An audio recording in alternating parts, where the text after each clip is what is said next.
Radio صدائے حریت جموں و کشمیر ہے پیش خدمت ہے خصوصی اپ ڈیٹ۔ بھارتی ریاست اتر پردیش کا شہر ایودھیا میں تاریخی بابری مسجد کی جگہ پر رام مندر کی تعمیر کا سلسلہ میں ہر گزرتے دن کے نال تنازعات میں بد ہوتا جا رہی ہے۔ حال ہی میں ایودھیا میں رام مندر کے واسطے زمین کی خریداری میں بدعنوانی کا الزامات سامنے آیا ہے اور ایودھیا رام مندر زمین ایک تنازع بنتا جا رہی ہے۔ مودی حکومت کا قائم کردہ ایودھیا رام مندر ٹرسٹ پر اضافی زمین خریدن کو الزام لایا جا رہی ہے اور اس سلسلہ میں کیا جا رہی ہے کہ بی جے پی اور RSS نے مندر نہ کاروبار کو ذریعہ بنا دیتا ہے۔ عوامی سطح پر ایودھیا میں رام مندر کے واسطے اور زمین کی خریداری میں بدعنوانی کی تحقیقات کو مطالبہ بدتا جا رہی ہے۔ سماج وادی پارٹی اور عام آدمی پارٹی کے مطابق 2 کروڑ روپیہ میں خریدی گئی زمین رام جنم بھومی ٹرسٹ نہ 18 کروڑ روپیہ میں بیچی گئی ہے۔ دو پارٹی رام مندر زمین کی خریداری میں بدعنوانی کی CBI دے تحقیقات کو مطالبہ کر رہی ہیں۔ عام آدمی پارٹی نے رام مندر کی تعمیر میں بدعنوانی نہ BJP کی طرف سے ہندوؤں کا جذبات نہ ٹھیس پہنچاؤن کی کوشش قرار دیتا ہے۔ پارٹی کا رہنما سنجے سنگھ کو کہنا ہے کہ BJP کی بدعنوانی ہی رام مندر کی تعمیر میں چیر کی وجہ ہے۔ بھارت میں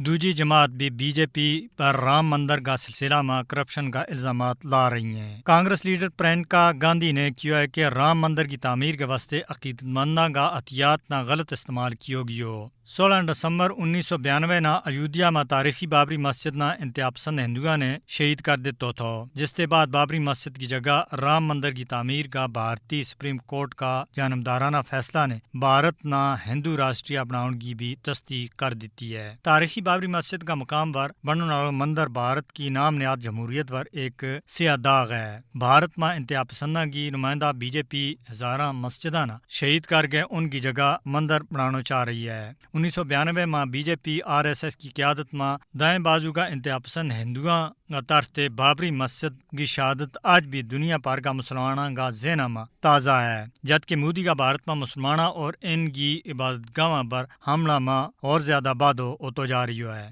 اپ ڈیٹ ختم ہوئی۔